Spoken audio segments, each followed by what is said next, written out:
Suppose a fortune teller had told you that during the first half of the '78 NFL season, those Redskins would go unbeaten for 6 games. That the Giants and Jets would both be only 1 game out of first place in their respective divisions. That only 2 teams in the entire league would have a better record than Bart Starr's Green Bay Packers. If the prophet told you all that, you would have told him to have his eyes checked, but his foresight was 20/20.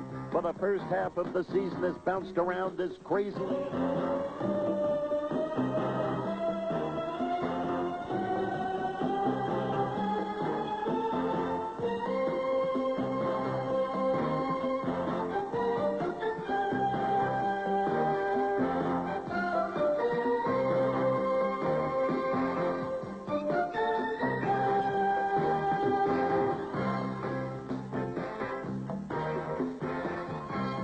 Clearly, the passing game has been honed to a razor's edge, but the rules change that invited more throwing has extracted its toll on NFL quarterbacks.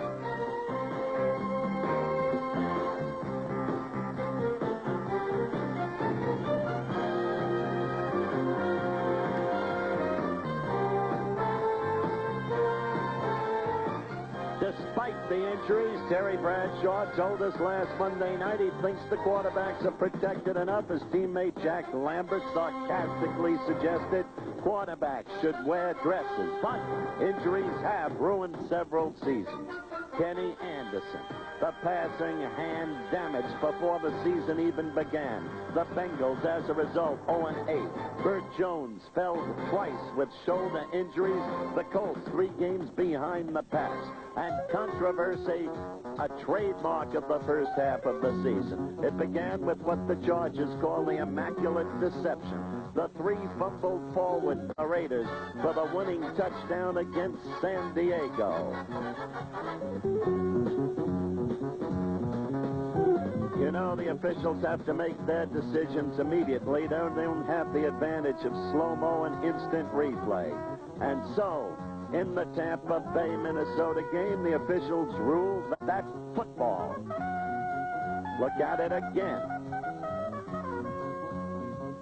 The Buccaneers were allowed to recover Miller's alleged muff, went in for a clinching score. Then on the opening kickoff of sudden death, Cleveland at Pittsburgh, he went down. The knee touched the ground, but no contact made with a Cleveland player. He got up. Then, hit right there. The apparent fumble ruled been declared dead.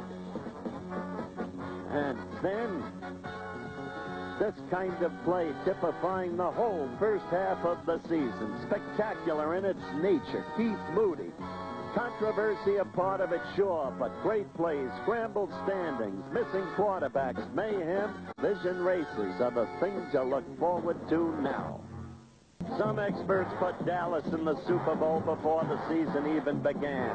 But those experts didn't reckon with a psyched-up Washington Redskins team that knocked them off in a Monday night matchup.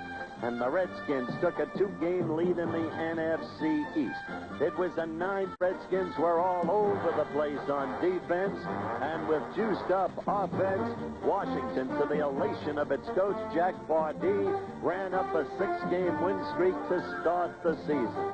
Typifying that kind of offense, this play, the touchdown. But then, Washington surprised by the Eagles and by this team, the Giants. Doug Coder on a 31-yard burst, breaking that tackle by Houston and that one by Lavender. And the Giants beat the Redskins. Giants trailed us by only 1 game.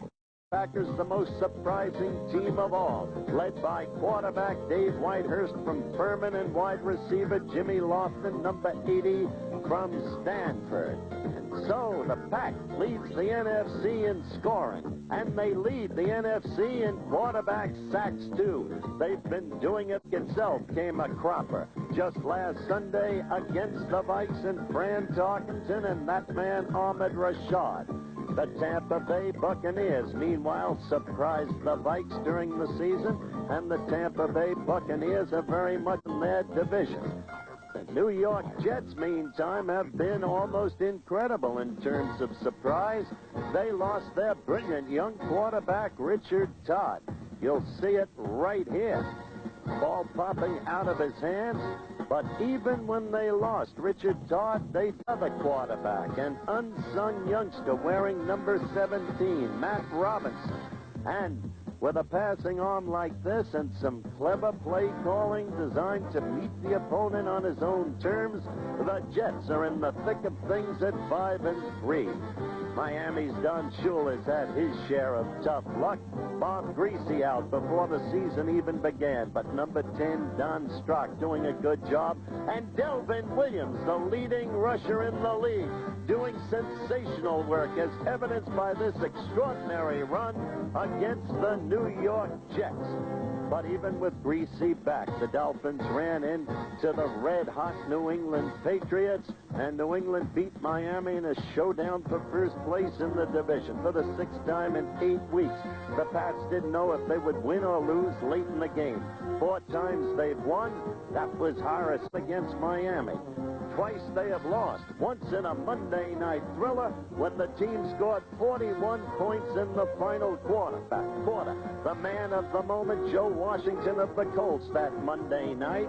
He was totally versatile in his skills, like here, rolling left and then throwing the option pass deep downfield to Roger Carr, touchdown. But the coup de grace was administered by Washington here on a kickoff return, and a touchdown run that won the game for the injury-riddled Baltimore Colts.